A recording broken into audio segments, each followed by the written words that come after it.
झांसी से सबसे पहले खबर, जहां पर एनआईए की टीम से झड़प पर एक्शन हुआ है। 10 नामजद समेत 100 अज्ञात पर एफआईआर दर्ज किया गया है। भीड़ ने मदरसा टीचर को एनआईए से छुड़ाया था। कल एनआईए की टीम ने झांसी में छापा मारा था। खालिद नकवी से 18 घंटे तक पूछताछ हुई थी और तब हमने देखा था कि किस तरह से जब नकवी को लेकर जा रहे थे उस वक्त किस तरह से भीड़ पूरी गली में जमा हो गई थी।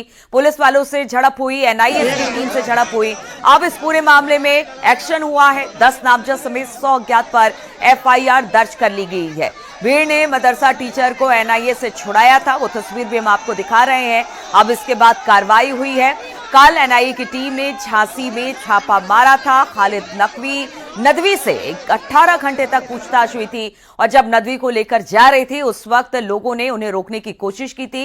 एनआईए टीम को खींचने की, छुड़ाने की नदवी को कोशिश की गई थी। अब इसे लेकर एक्शन हुआ है और यह बड़ा एक्शन कहा जा रहा है। 10 नामजद समेत 100 अज्ञात पर एफआईआर दर्ज कर लिया गया है।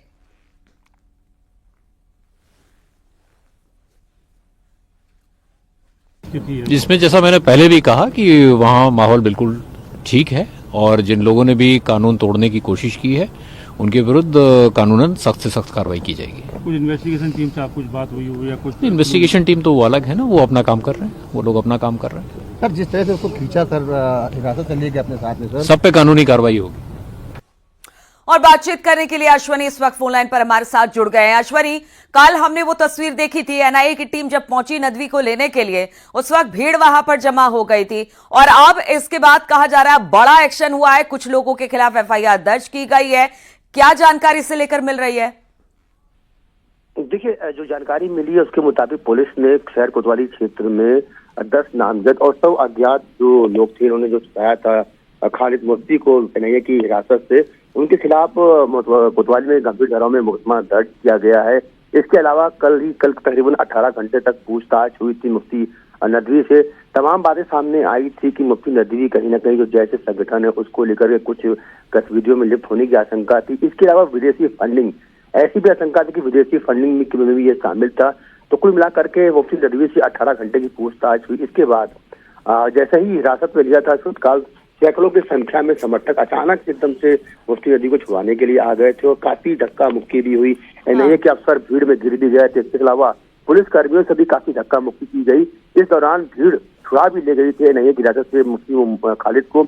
इसके बाद मौके पर तमाम पुलिस अधिकारी आते हैं और वो दोबारा से मुफ्ती खालिद को एनआईए के हवाले करते हैं। तो जिस तरीके से आश्चर्यजनक रूप से सैकड़ों की संख्या मुफ्ती के जो समर्थक आ गए, भीड़ भाड़ कभी जुट गई, हो अल्लाह हुआ, धक्का मुक्की हुई और मुफ्ती को छुड़ा ले गई, ये बड़ी बात थी। इस मामले में झांसी पुलिस ने बड़ा एक्शन लिया है और तकरीबन 100 अज्ञात और 10 नामजद लोगों के खिलाफ पुलिस ने मुकदमा दर्ज कर दिया है। इसके अलावा एडी जोन कानपुर आलोक सिंह जी आए थे, दौरे पे मौके पर गए थे। उन्होंने भी सख्त निर्देश दिए हैं कि जिस तरीके से कार्रवाई की गई, जिस तरह से हिरासत में सीधे छुड़ाया गया है मुफ्ती खालिद को, वो बहुत ही चिंताजनक बात। ऐसे में एडी जोन का साफ निर्देश है कि आरोपियों के खिलाफ सख्त से सख्त कार्रवाई की जाए।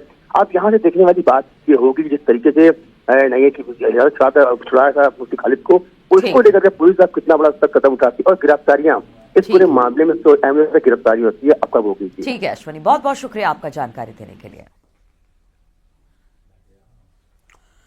और ग्रेटर नोएडा से खबर लेते हैं, जहां पर सूरजपुर पुलिस एनकाउंटर में गांजा तस्कर घायल हुआ है। पुलिस की गिरफ्त में आया 25,000 का इनामी लंबे वक्त से फरार चल रहा था। चेकिंग के दौरान पुलिस की ओर से जब रुकने का इशारा किया गया तो शातिर ने पुलिस पर फायर कर दिया। पुलिस की जवाबी कार्रवाई में तस्कर को गोली लगी है। बदमाश के पास से एक अवैध तमंचा, कारतूस, चोरी की बाइक बरामद की गई है। शातिर पर हरियाणा में कई केस इस वक्त दर्ज है।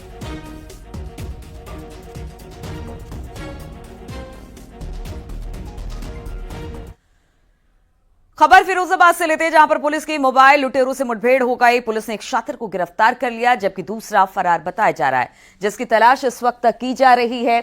मामला थाना शिकोहाबाद इलाके का है। आपको बता दें कि गुरुवार को शातिर बाइक पर एक शख्स से मोबाइल लूटकर फरार हो गए थे। पुलिस ने इनके पास से 315 बोर का तमंचा, कारतूस लूटा, मोबाइल बरामद किया और अब ये पुलिस के शिकंजे में। और यहाँ ये जो असुआ रोड है, यहाँ पर एक संदिग्ध व्यक्ति दिखाई पड़ा पुलिस को। पुलिस ने उसको रोकने के लिए इशारा किया तो वो ये साइड का जो लिंक रोड है उस पर भागने लगा। पुलिस के द्वारा उसे रोकने का प्रयास किया गया तो उसने पुलिस पार्टी पर फायर कर दिया जवाबी फायरिंग में पुलिस की ओर से जो फायरिंग की गई उसमें इस व्यक्ति के पैर में गोली लगी है, इंजर्ड हुआ है ये।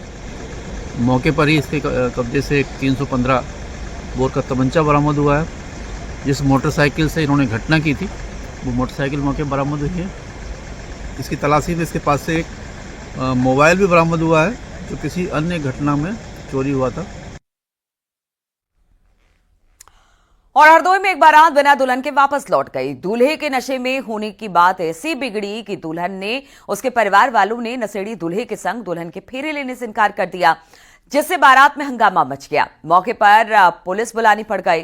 पुलिस को देखकर नशे में धुत दूल्हा और तमाम बाराती वहां से फरार हो गए, लेकिन वधू पक्ष के लोगों ने दूल्हे के पिता और उसके भाई को पकड़ लिया, जिसके बाद पुलिस दोनों पक्षों को थाने लेकर गई, जहां काफी देर तक सुलह समझौते का दौर चलता रहा और आखिर में बारात बिना दुल्हन के बैरंग लौट गई। यह मामला टंडियावा थाना इलाके का बताया जा रहा है।